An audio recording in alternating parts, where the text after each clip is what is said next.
بسم الله توكلت على الله. معاكم نشوى من مطبخ لمة صحاب فود. النهارده ان شاء الله هعمل لك الطاجن الخرافه ده، الصدوق.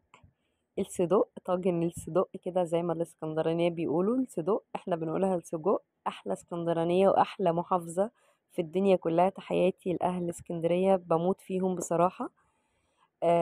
طاجن السجق ده يعني حكاية ملهوش حل. يعني ما شاء الله، يعني على الدسامة والطعم والشكل اللي يهبل. طاجن السجق عملته بالبطاطس، حاجة كده يعني خرافة. يعني حاجة كده ملهاش حل بجد، والله العظيم حاجة جنان. وبتكلفة بسيطة جدا ومش معقول. الريحة كانت قلبة الدنيا معايا. بصي بقى، احنا هنستعمل نص كيلو سجق.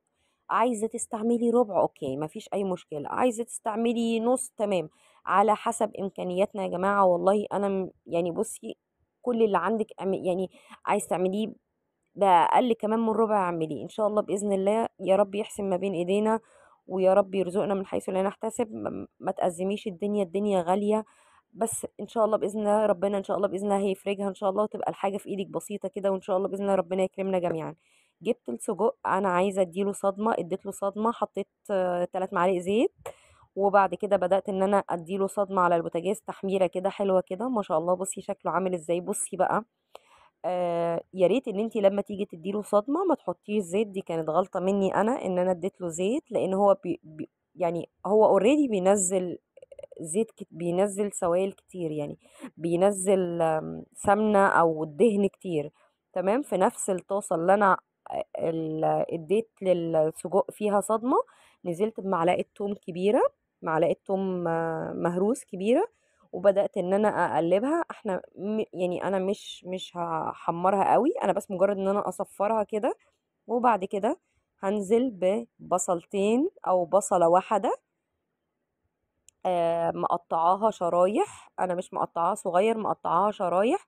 نزلت بيها تمام، وهديها برضو تشويحة كده.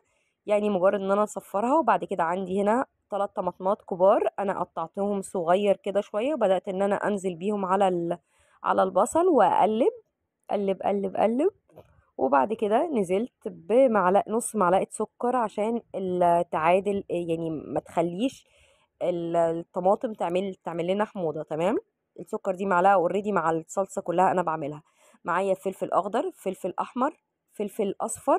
نزلت بيهم على بالمقدار اللي انت عايزاه. انا مش هحدد لك مقدار معين، يعني انا خدت نص فلفلاية اصفر، نص احمر، عملت 3 اخضر كبار.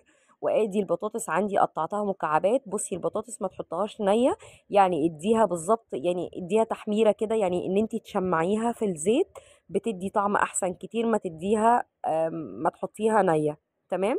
هقلب بقى المكونات بتاعتي كلها، وهنزل بقى بفلفل، كمون، كزبرة، بابريكا، آه، ملح. يبقى فلفل اسمر، كمون، بابريكا. بابريكا مدخنة، ما عندكيش بابريكا مدخنة مفيش اي مشكلة خالص. كزبرة، فلفل اسمر، كمون، والملح. تمام. بدأت ان انا اقلب. انا نزلت بالملح حاجة بسيطة جدا، لان عندي السجق بيبقى مملح. بصي ما شاء الله، الله اكبر. الخضار تحفة، شكله تحفة والله. الريحة كانت تجنن. عندي الطاجن بتاعي اهو منضفاه كويس جدا. تمام. هبدأ ان انا انزل بشوية من الخضار بتاعي في الطاجن. الطاجن ده بيتقدم مع رز ابيض او رز بشعريه، بيكون حكايه ملهوش حل. او بقى يا سلام تاكليه بقى انتي عيش خبزاه كده، بيبقى برضو يجنن. نزلت بالسجق قلبته مع المكونات كلها. تمام. عشان ياخد برضو الطعم شويه. وهنزل برضو، بصي بقلبه كويس وبالراحه كده، عشان البطاطس ما استوتش معانا. البطاطس مش مستويه معانا، البطاطس بس احنا مدينها تشميعه في الزيت. تمام. هنزل بقى بشوية خضار كده في القاع بتاع الطاجن بتاعي. ما شاء الله يجنن، ريحته تجنن من قبل ما يتطبخ بصراحة، من قبل ما يتحط في الفرن ريحته تجنن. طاجن السجق ده حكاية حكاية حكاية بجد، يعني عالمي. نزلت بقى بشوية خضار، وبعد كده هنزل بقى بالمكونات كلها بقى على بعض كده، خلطبيطة كده كله على بعضه. مش هنرص حاجة قبل حاجة، لا كله كده عشوائي كده، هننزل بيه عشوائي. بدأت ان انا انزل بقى بكل المكونات عندي.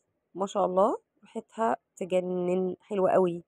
بكون مشغلة الفرن قبليها بربع ساعة على درجة حرارة 200. وتبدأي بقى ان انتي تظبطي حاجتك بقى، تعملي الرز على ما الطاجن يستوي ما شاء الله. يعني انا قدمته كده من غير ما اقدم معاه رز، بس الرز الابيض العادي او رز بشعرية يعني مش محتاج. وبالعيش برضو يجنن مع شوية سلطة طحينة كده حكاية. بصي ما شاء الله مش هسيب اي حاجة، هنزل بكل المكونات، بكل الصوص اللي عندي في الطاسة. تمام. خلاص كده تمام كده، الدنيا مش صعبة، الدنيا سهلة معانا بسيطة جدا. بدأت بقى ان انا اجيب الطاجن بتاعي، هغطيه للأسف هي ما ظهرتش. غطيته بورق زبدة الاول، وبعد كده غطيته بالغطا، وبعد كده دخلته الفرن. وبعد كده بصي ما شاء الله اهو بيبقبق معانا. يعني انا كرمشت ورقة الزبدة كده ورحت مغطيه ورحت مدخلاه الفرن. وبعد كده بقى التكاية العسل اللي هتديله قوام ملهوش حل يجنن. شويه موتزاريلا بقى، لو ما عندكيش موتزاريلا ما فيش اي مشكله خالص خالص. ما توقفيش نفسك في اي حاجه، ما عندكيش اي مكون مثلا. يعني البابريكا المدخنه ممكن تستغني عنها، ما فيش اي مشكله خالص. الجبنه الموتزاريلا برضو ممكن تستغني عنها وتكتفي بالطاجن بالطاجن كده، ما فيش اي مشكله. بدات ان انا احط الموتزاريلا على الوش وادخلها بقى تاخد بقى ايه وش كده جميل، روعه. بصي ما شاء الله شكل الطاجن ايه، شكل الطاجن يجنن، ريحته قلب الدنيا. حاجة لو جيتي تشتريها من بره كالعادة برضو هقولها لك هتشتريها غالية جدا. ابدأي اعملي كل حاجة في بيتك، هتلاقي الحاجة سهلة والله العظيم وبسيطة جدا. بصي مطة الموتزاريلا عندي، لو حد سألني على الموتزاريلا أنا بستعمل موتزاريلا اسمها موتزاريلا بدران، دي موتزاريلا بلدي. تقريبا ب90 جنيه الكيلو. بس حاجة خرافة، أنا معرفش بعد ما غليت بقت بكام، بعد ما الحاجة غليت بقت بكام. انتي خدتي شوية صغيرين، انتي مش هتحتاجي غير يعني نص كوباية او نص كوباية. ولو برضو ما عندكيش مش مشكلة خالص. بصي بصي ما شاء الله البطاطس طرية وجميلة ازاي وتجنن ما شاء الله، حلوة جدا حلوة جدا. ما قدرتش خلاص الدايت يا جماعة، اللي عامل دايت ما ياكلش والله بجد، يعني صعب ان هو ياكل ده لان هو دسم جدا جدا. وبصي ما شاء الله يعني ما شاء الله الموتزاريلا فيها ما شاء الله يعني تجنن. ادي الطاجن شكله ايه بقى، اديتك بقى يعني حلوة قوي ما شاء الله. بصي مطة الموتزاريلا كانت تجنن، حلوة حلوة حلوة.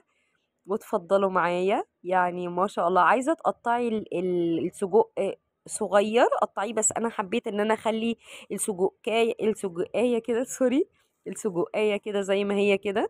ما شاء الله كانت تجنن. بصي الصوص بتاعه حكاية حكاية ما شاء الله. انا بعد ما قطعته هتقولي لي انتي رجعتي الطاجن، انا رجعته تاني واديته تحميرة تانية للموتزاريلا عشان تبقى صفرة كده معايا. وما شاء الله قدميه مع الرز، كليه مع العيش، اي حاجة ان شاء الله باذن الله. يا رب يحسن ما بين ايدينا ان شاء الله. وانتظريني في فيديو جديد ان شاء الله باذن الله. ما تنسيش تعملي لايك وشير وتفعلي زر الجرس وتشتركي في القناة. باي باي.